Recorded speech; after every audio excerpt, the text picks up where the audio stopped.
मात्र घालितो मी दंडवत ते मान्य होवो आपणाप्रत पुण्यश्लोका साईनाथा। प्रार्थनाष्टक श्लोक। शांतचित्ता महाप्रज्ञा साईनाथा दयाघन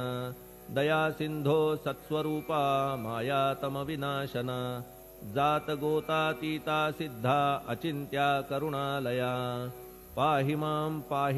नाथा शिर्डी ग्राम निवासिया श्री ज्ञानार्का ज्ञानदात्या सर्वमंगलकारका भक्तचित्तमराळा हे शरणागत रक्षका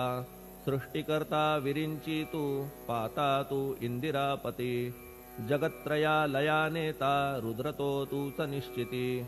तुझ वीणे रिता कोठे ठावनाया महीवरी सर्वज्ञ तू साईनाथा सर्वांच्या हृदयांतरी क्षमा सर्वापराधांची करावी हेची मागणे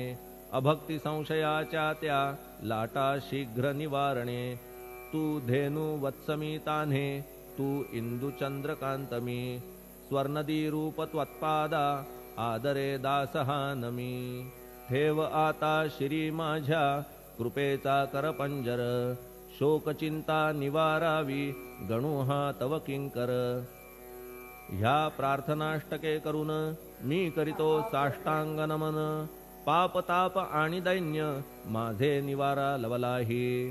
तू गाय मी वासरू तू माय मी लेकरू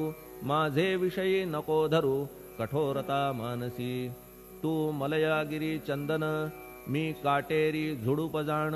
तू पवित्र गोदा जीवन मी महापातकी तुझे दर्शन होवोनिया दुर्बुद्धी घाण माझे ठाया राहिल्या तैशीच गुरुराया चंदन तुझला कोण म्हणे कस्तुरीच्या सहवासे मृत्तिका मोल पावतसे पुष्पासंगे घडतसे वाससूत्रा मस्तकी थोरांची ती हीच रीती ते ज्या ज्या गोष्टी ग्रहण करीती त्या त्या वस्तू पावविती ते महत्पदा कारणे भस्म कौपीन नंदीचा शिवे केला संग्रह साचा म्हणून त्या वस्तूंचा गौरव होत चहूकडे गोपरंजनासाठी वृंदावनी यमुना तटी काला खेळला जगज्जेठी तोही मान्य झाला बुधा तैसा मी तो दुराचारी परी आहे तुमच्या पदरी म्हणून विचार अंतरी ह्याचा करा हो गुरुराया ऐहिक वा पारमार्थिक ज्या ज्या वस्तूस मानील सुख माझे मन हे निशंक त्या त्या पुरविणे गुरुराया आपुल्या कृपेने ऐसे करा मना लागी आवरा गोड केल्या सागरा क्षारोदकपणाची नसे भीती सागरा गोड करण्याची शक्ती आपणामध्ये साची म्हणून दास गणूची याचना ही पुरी करा कमीपणा जो जो माझा तो तो अवघा तुझा सिद्धांचा तू आहेस राजा कमीपणान बरवा तुझसी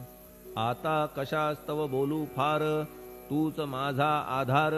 शिशु मातेच्या कडेवर असल्या निर्भय सहजची असो ह्या स्तोत्रासी